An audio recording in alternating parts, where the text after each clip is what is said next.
Hapa ndo tunalala. Hii ndio besheni ya tunafua naye. Hii ndio taa. Hapa ndo mali tunaweka manguo kwa hii besheni. Hapa ndio family, hapa ndio tunalala sisi wote, familia wote.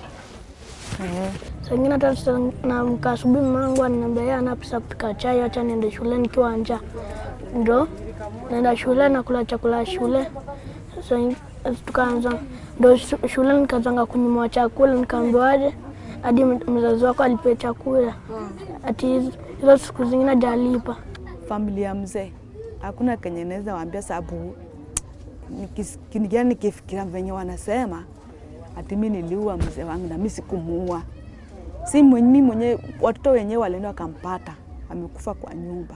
Watoto wenyewe kuja kuniambia mama, si tumepata baba analala kwa nyumba. Nimeenda nikaambia auntie atienda angalia baba kwani amekuwa aje.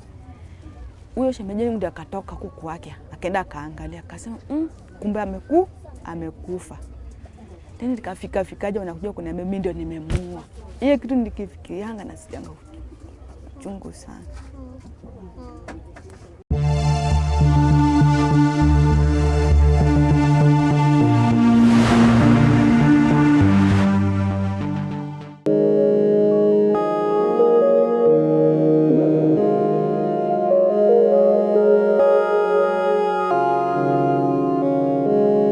Mimi kwa majina ni Achieng. Niko naishi huko pande huko chini kwa arrears, niko na watoto 5. Mzee wangu alikufa. Mzee wangu alikuwa anakunywa pombe sana. Venye aliingilia pombe na kaingilia wanawake. Sasa venye aliingilia wanawake, mimi nikasema hii maisha siwezi kaa. Tukaanza kugombana na yeye. Mimi nikatoka nikamwacha, kakaa kivyake, mimi nikakaa kivyangu. Lakini alikuwa anasaidia watoto. Ilikuwa mwezi wa 5.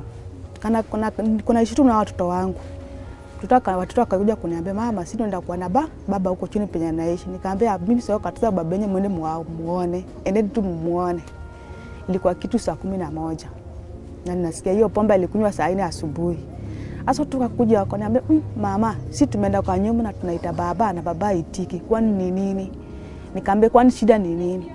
Na kuna sister mwingine anaishi hapo karibu. Akasema nikamwambia tu mwambie auntie yenu. Wakakimbia wakaambia huyo auntie yao. Wenda wakaambia auntie yao kwenda. Wakapata kumbe alishakufa. Sasa hiyo saa 11 tukaenda paka police station Shauri Moyo. Wakaenda wakachukua gari hapo, akapelekwa mochari city mochari. Wakarudi tukaanza kuchangisha matanga. Tukachangisha tukamaliza, tukaenda tukamzika nyumbani. Kumpeleka nyumbani mimi nikarudi. Kurudi na watoto hapa, mamake alikuwa anaishi hapa chini. Hasa vitu nyo tulikuwa mimi na yeye, vitu zetu nyo tununua mimi na yeye, nilinyang'anywa zote. Hakuna kenye nilipata hata moja. Kunyang'anywa mpaka manguo za watoto, nguo zangu zote walichukuanga. Mimi nikasema acha tu niwaachie. Hukuambia wakurudishie? Sikuambia wanirudishie. Sasa walikuwa wakali, mandugu zake walikuwa wakali. Mama pia alikuwa mkali. Wakasema hizi vitu ni za ndugu yetu tunachukua. Mimi pia nikasema ni sawa.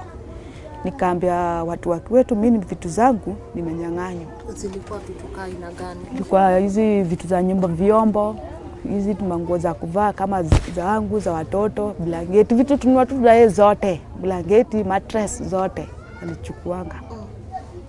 Mimi nikasema hakuna haja tu waachie. Kaka mama yao akaanza kugonjeka hapa chini. Bibi tena nikatoka kwangu sasa. Nikakuja kukaa hapo venye sasa mama yao aligonjeka akakufia hapo. Mama yao katolewa hapo akapelekwa mochari. So ulikuwa unamshughulikia? Mimi sasa nikasema acha tu nitoe ile roho ya ile vitu si walinyang'anya. Hiyo nisishike kwa roho yangu. Nikatoa hiyo nikasema huyu ni mama ya mzee wangu. Acha tu nikuje nikae kwa matanga yake. Nikabeba watoto wangu nikakuja naye hapo sasa. Tukakaa hapo. Kukaa hapo. Hiyo pia tukachangisha matanga, tukachangisha. Tukampeleka nyumbani tukamzika. Kumzika kurudi. Sasa niliwawachenga nyumbani au mashemeji zangu niliwachepa sababu mimi sikuwa na fare naenda nayo na kurudi. Nilienda na hiyo gari ya matanga nikarudi na hiyo gari. Kurudi. Sikuwa na mali ya kwenda na watoto. Nikaruhusa kwa shemeji yangu mkubwa msichana. Nikasema mimi sina mahali ya kwenda. Wacha nikaa hapa na watoto wangu. Nikakaa siku ngapi? 3. Sasa siku 3 ndugu yake akapiga simu kama niko hapo. Kulikuwa na msichana mwingine hapo jirani yao, akanipatia simu, akaniambia shika simu, shemeji yako anataka kuongea na wewe. Kuongea na nikauliza habari zenyu nzuri, mmeshinda? Tukasema tumeshinda poa. Hatujui leo kuanzia leo sitaki kwenda kwa hiyo nyumba. Chukua matakataka zako kutoka nayo kwa hiyo nyumba. Kwanza wewe ndio uliua ndugu yetu. Sitaki kwenda kwa hiyo nyumba. Sasa siku nikashindwa, sasa ni saa usiku, nitapeleka wapi hao watoto? Sasa nikakuja hapa juu. Kulikuwa na mama mwingine hapa rafiki yangu, tunafanyanga naye huko Isili. Walisema watoto wako ni takataka. Nitoa matakataka hapo kwao, wataki kuwaona hapo kwao. Mimi hiyo usiku nikatoa watoto wangu. Nilikuwa na mimba bado. Nikatoa watoto wangu nikakuja kwa msichana. Bwana alipofariki alikuacha na mimba. Nikasema sasa hii usiku saa 3 nitapeleka watoto wapi? Mimi nikajifanya mjinga, nikaacha watu wale wawili huko, nikabeba huyu mdogo. Nikaacha hao wengine. Huyu msichana mkubwa alikuwa kwa sister, alikuwa ameenda kutembelea sister yangu. Nikachukua hao wengine. Hao wengine nikakuja nao hapo. Hao wengine nikawaacha huko. Nikamwambia mimi nitakujifanya mjinga, nyinyi laleni tu huko. Wacha mimi nitafuta malenda kulala na huyu mwingine. Si nikakuja kwa rafiki yangu mwingine hapo. Nikalala na huyu mtoto hapo. Huyu mwingine nilala naye hapa. Kwa hiyo siku kumbe walikuwa nakuja, walikuwa wametravel usiku. Kumbe walikuwa nakuja. Ukuja wakapata watu wangu wamelala huko. Unajua venye alifika, alitoa watoto kwa kitanda, akawakalisha chini kwa kiti usiku. Alifika kitu saa 9 usiku.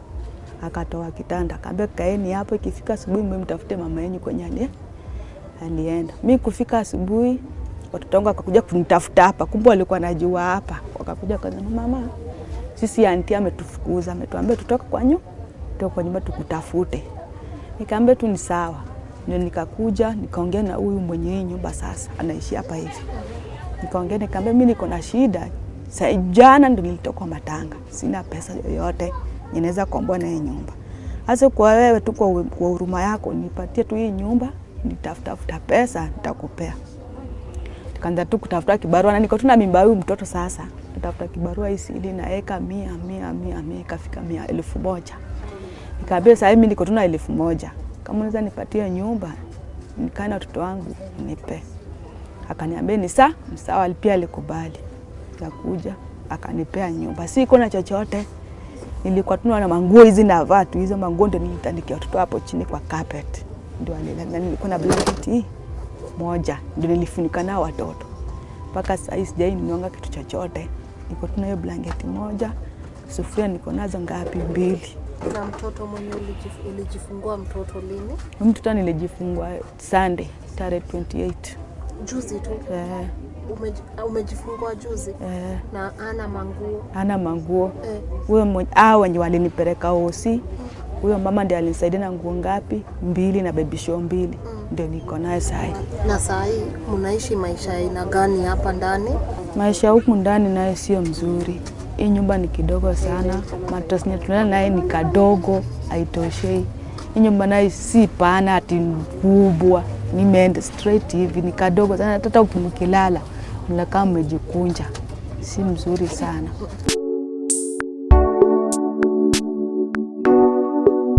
Hapa tunalala familia yote. Ni wote? Na watoto? Na watoto. Na mpaka huo mdogo? Wote tunalala tu hapa. Hii ndio jiko. Hii ndio stove. Hapa napikia hapa. Hizi ndio vitu tuliletewa jana. Chakula.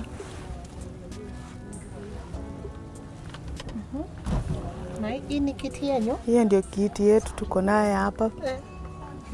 Zile ni mtungi za maji. Na kupika saa hii mnapikia stove? Saa hii tunapikia stove. Hii jiko sina imeharibika, haiwezi simama. Hii moja imevunjika. Yes fanya. So naishikanisha tu. Hii ni maisha ni hii ugonjwa ndio imefanya hii maisha imekuwa ngumu. Kutapata chakula imekuwa ni shida.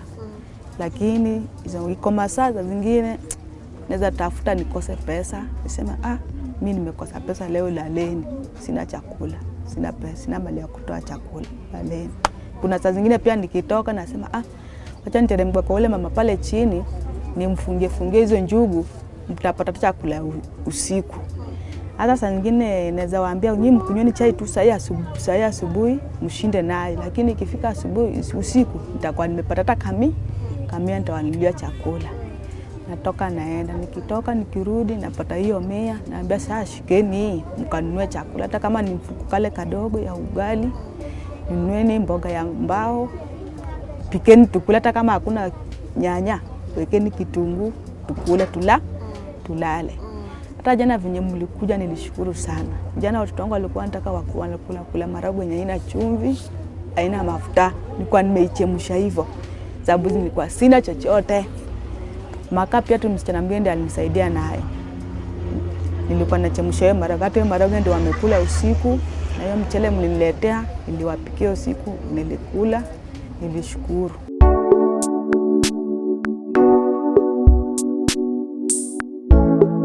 Nataka toa watoto wangu wasome. Wako class? Huyu ako 5. Lakini ule mwingine hajaanza, au wengine wawili hawajaanza. Huyo alikuwa anafaa aende 7, lakini nilikosa pesa. Wataenda shule kwa muda upi? Wamekaa sana.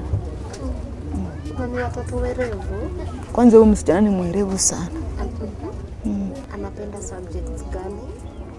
Huyu anapenda kusoma sana. Hata venye watu wakuwa wanaenda shule, alikuwa nakanga tu ndani na vitabu anasoma tu. Zingine hata naenda shule mangu ana pesa, anaambia moshi leo wezi hapa, aweze unafaa kwenda shule, hata kama unafukuzwa wewe enda tu mwambie ticha ndalipa kesho. Naenda ticha ananiambia saa kesho kuja na mzazi. Zingine hata na asubuhi mangu ananiambia ana pesa kupika chai, acha niende shule nikiwa njaa. Ndio naenda shule na kula chakula shule. Sasa tukaanza ndio shule nikaanza kunywa chakula, nikaambiwaje hadi mzazi wako alipe chakula. Ati hizo siku zingine hajalipa. Ndio mangu nikamwambia sasa mama, sasa ndafanya nini na ticha msema siwezi kula kwa sababu bado hujalipa pesa, hujalipa school fees. Mimi kenye ningetaka msaada tu, nyumba wanilipie nyumba, sababu nyumba ndio shida, mali ya nini kuweka watoto ndio shida. Watoto izilala nje kwa baridi, hiyo ndio shida. Hata wakinilipia tu nyumba, lakini naweza fanya tu kibarua kidogo nikilisha watoto. Hata nguo za mtoto mpya hauna?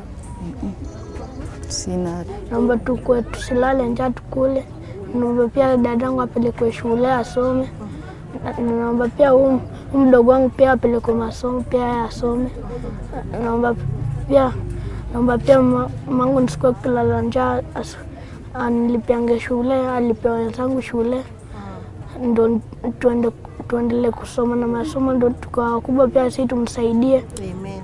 Unapenda subject gani shule? Mathematics. Unapenda maths? 1 + 1? 2. 2. Okay, nini ingine?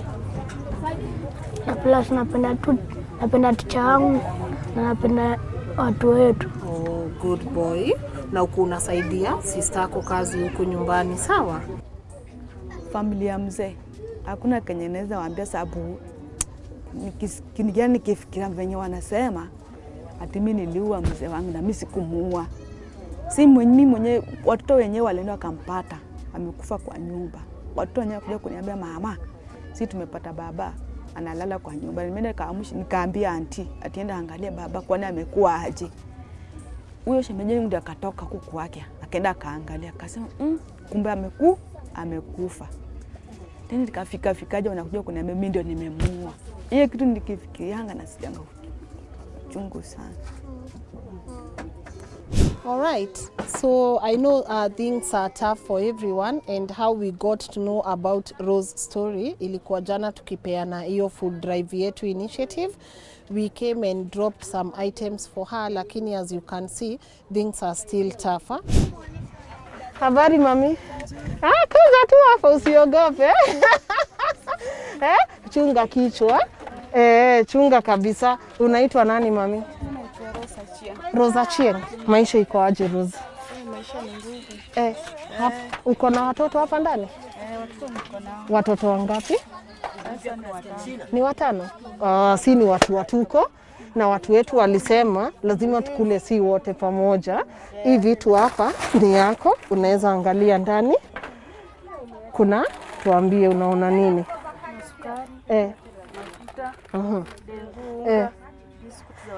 Ya hata tunaweza mpea kulange. Si ni huyu? Mgani? Huyu pia? Na unga. Sasa hizi mtatoboa nazo? Hizo mtatoboa. Kwa muda upi?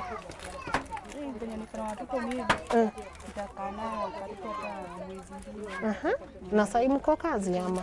Tuko kazi hata hii nyumba. Mwenye alishanipea notice. Alikupea notice?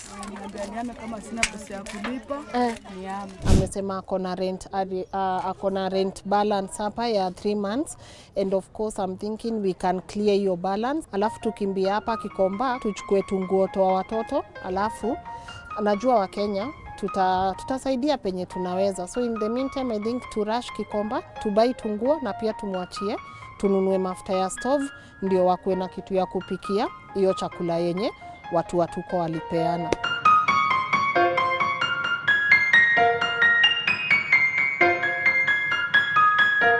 Four, 5, 6.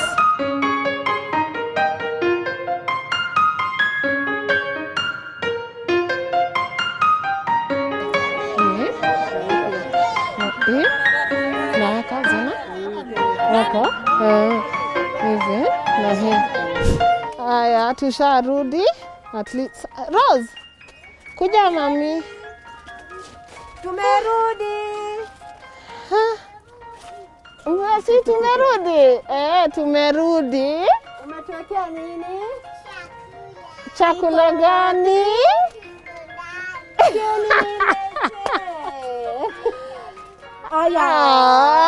Rose, kuja mami, kuja. Sasa hapa ndani tumeleta tunguo toa watoto. At least tunaweza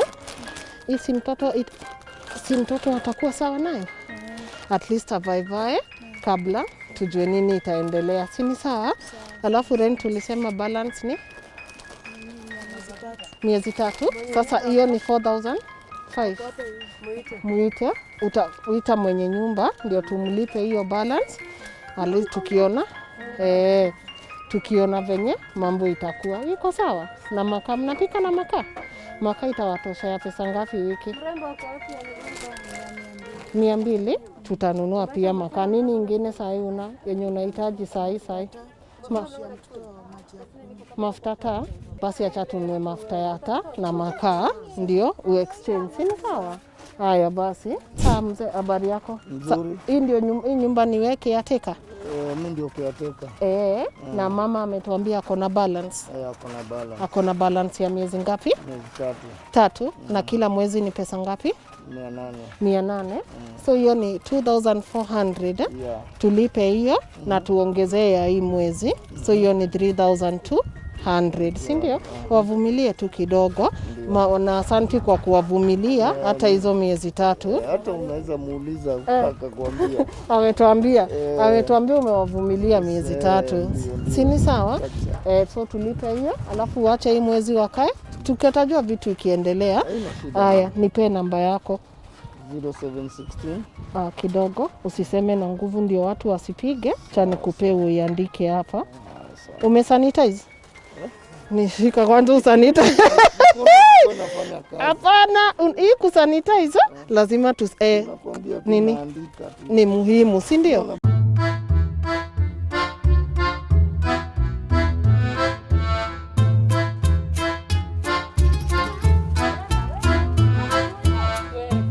Odhiambo Ndonyi. Haya basi, sasa tuko sawa. Tumeshukuru kwa kuacha wakae na ubarikiwe. Haya basi, utaangalia kama imekuletea. Haya sawa. Haya. Muyo.